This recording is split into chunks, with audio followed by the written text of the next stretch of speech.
Again, now race classification in South Africa could be a thing of the past if people against race classification gets its way. The National Council of Provinces has resolved that there should be a debate on how to fast-track recognition of South African natives and their identities. This follows a petition by people against race classification demanding that the government should get rid of the use of the word coloured.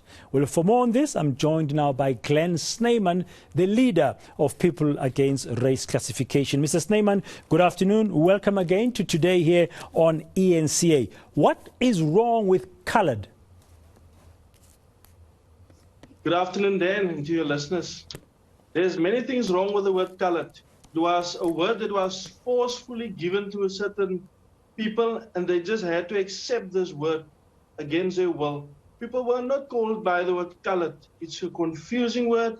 It's a racist word to think that putting a white and a black person together to create another race, it disguises the true identity of the cohesion people, and it has a very negative connotation to it.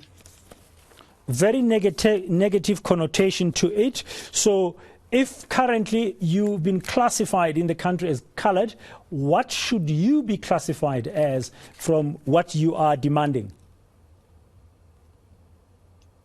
What we as PAC propose is that if needs be, that we should be classified. We want to be classified according to a cultural identity. For in our case, it would be the cohesion people. But not everyone, of course, accept this.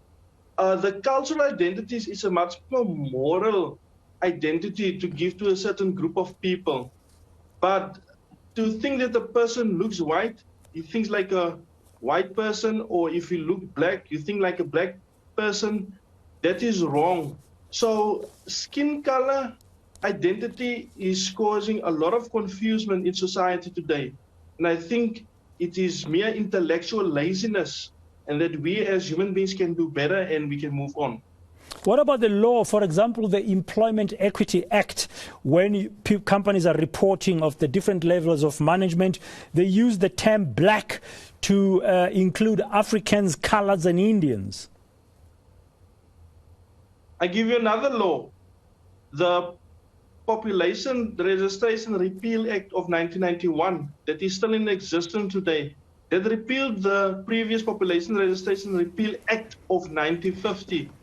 So there's a dispute of which law the country should adhere to, because the Employment Equity Act was created in 1989, and the 4 race blocks that it takes out of nowhere, whereas with the Population Registration Act of 1950, it had a base on how they registered each citizen by. So if the race blocks was repealed by the one act of 1991, what base does the other act, the Employment Equity Act, use to support its race blocks on? So you've mentioned that, so that law should act. You've seen the response. You've got a letter that you've received now in September from the National Council of Provinces with their resolution. Are you satisfied with what the National Council of Provinces is proposing here is the way forward? After 12 years of hard work and campaigning on the streets, we are very satisfied that it has reached this level, finally, where Parliament is now going to have a national debate on the identity of South African people. So what we feel is that accurate identification of people is necessary, and that we shouldn't assume someone's identity or force an identity on someone what a certain people or a certain BE policy expects a person to be. The only thing that these policies are good for is for job reservation for certain people and to discriminate against other people. We cannot move as a South African society forward. We're going to keep on having these infights between people caused by an act of legislation. So we should consider ourselves first as South Africans, as your cap you're wearing is saying. Yes, that is correct. People also still feel the need to have their cultural customs to live by it. That is personal and government shouldn't interfere with it. But as a nation, we should all be South Africans, equal under the law, and be proud of it. Yeah, it's easier said than done. I mean, we're battling with social cohesion currently, but you are looking at the law, and if the law changes, for example, if those sections of the Employment Equity Act that classify people as Africans, colored Indians as blacks, but in other circumstances, the so-called colored people, Indian people, will not be considered to be black, depending on the circumstances, as you say. It's like the law, you're looking to the law to enable social cohesion. Yes, race is not real, but race thinking is real. And human beings, even during the times of apartheid, when the Immorality Act existed, when people were not supposed to get married or mingle with people from different race groups, people ignored the law and they got married or got involved, even if it got them into trouble. So we cannot make a general statement like people won't mingle. People already mingle. There's always those that don't want to mingle. There's those that always have a negative stance on things. So we should just leave society and let the thing play out naturally. But discriminatory law shouldn't be on our law books. Okay. One of the decisions or the resolutions of the National Council of Provinces last month, which is contained in the letter that we have here, that was sent to you on the 22nd of September, is that the South African Human Rights Commission should be allowed a period of 6 months to research the issues raised and report back to the House. Has the Human Rights Commission been in touch with you? Because it is you who put the pressure for so many years for Parliament to begin to look at this, the petition of the people against race classification, that you said they must look at this. Now they're doing so. Has the Human Rights Commission been in touch?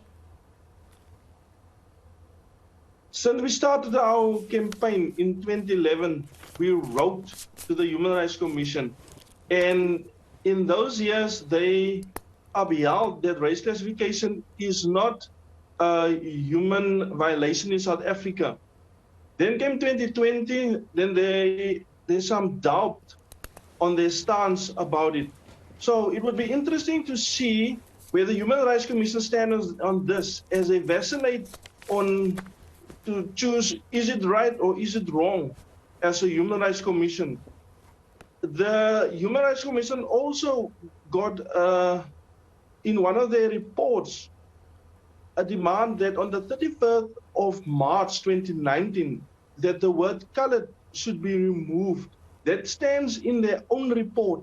So what they do to enforce their own recommendations is also in question. So it would be interesting to see if at least at this time they can bring some changes about. Okay, finally, I've got two questions in one. What are your next steps now, yourself as an organization, now that you've got this far? And just reminding our viewers again, I mean, in place of colored, are you suggesting Khoisan or are you suggesting black?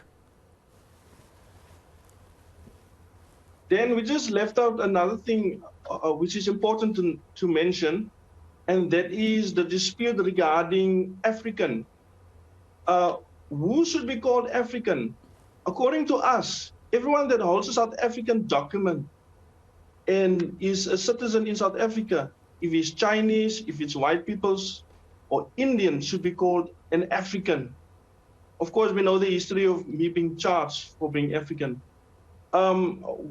What we hope the future holds is that if this word colored is now being removed, taken out of the equation of the race blocks, we hope that government can find an alternative, for instance, for BEE. For instance, using a poverty barometer, and by that see who's in need and who's not in need.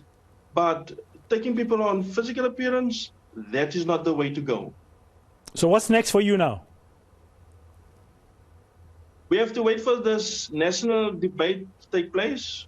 We have to wait for the Human Rights Commission to come up with a bold stance against race classification in South Africa. And we need to have the president also take a look at this. Thank you very much for your time this afternoon, Glen Snyman. At least today, our connectivity with you there in Oudtshoorn worked very well. He's, of course, from that coalition, that grouping that's been campaigning against race classification, People Against Race Classification. Very interesting discussion indeed. We'll await that national debate, and the process is going forward. The National Council of Provinces has agreed to put it firmly on Parliament's agenda.